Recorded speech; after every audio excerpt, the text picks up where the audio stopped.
Goeiedag liefde, ek hoop het gaan uitstekend met jou. Ons is by dag 6 van ons weekse tema selektiewe gehoor. Dit vorm deel van ons groter reeks soort van Christen. En kan ek met jou eerlik wees? Hierdie week was nie net oor hoor nie, dit was oor reaksie.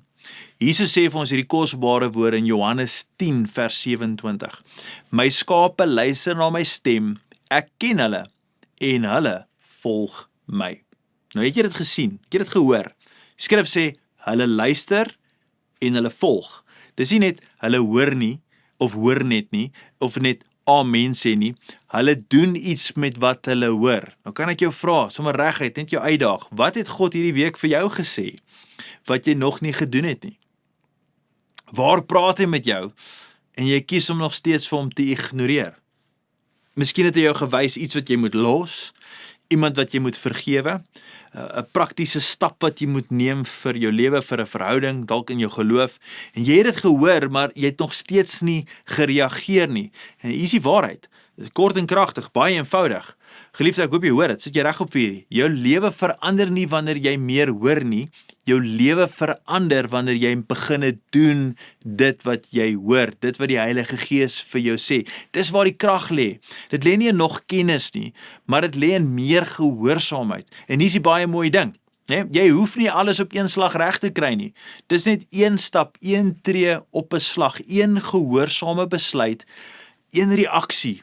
Een keer wat jy net sê, ja Here, vandag gaan ek hierdie ding doen, waar jy kies teen wat jy altyd kies, en vandag sê jy, ja Here, ek gaan gehoorsaam wees. Elke keer wat jy reageer op God se stem, word jou hart meer sensitief, sy stem word vir jou duideliker, en geliefde, jou geloof word sterker.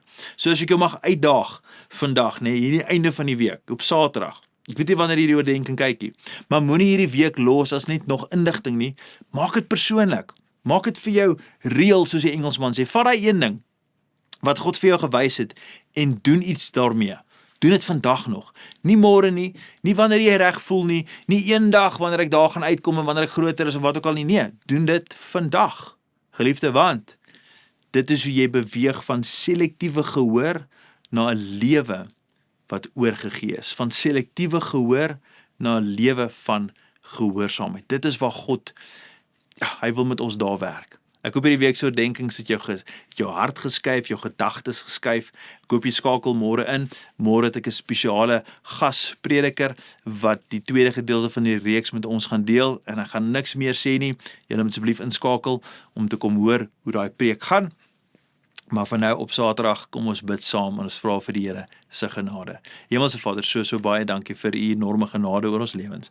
Dankie dat u daagliks met ons wandel, ten spyte van ons ongehoorsaamheid, ten spyte van ons tekortkominge, ten spyte van die eie ek wat baie keer in die pad staan en nie luister wat u vir ons sê nie. U kies om nog steeds met ons te praat. U kies om nog steeds deur ons te werk. U kies om nog steeds vir ons aandag te gee. U maak hy belofte in Filippense 1 vers 6 wat sê elke goeie werk wat u in ons begin het, sal u tot volëinding bring. En Here, so baie dankie vir daai kosbare belofte, want wanneer ons tekort skiet, wanneer ons nie lus is nie, wanneer ons weet wat ons moet doen, maar ons is nie gewillig nie, dan kom u nog steeds en u stort genade oor ons uit. Maar Here, tog, wanneer ons leer om gehoorsaam te wees, hoe ons die vrede van God beginne ken en waardeer en uitleef. En daarom vra ek, Here, help ons om te luister, sodat ons die vrede beter kan verstaan en meer kan geniet. Dis my gebed in die kosbare mooie naam van Jesus Christus. Amen en amen. Geliefde, as jy nog saam met ons hier is, skakel in môre.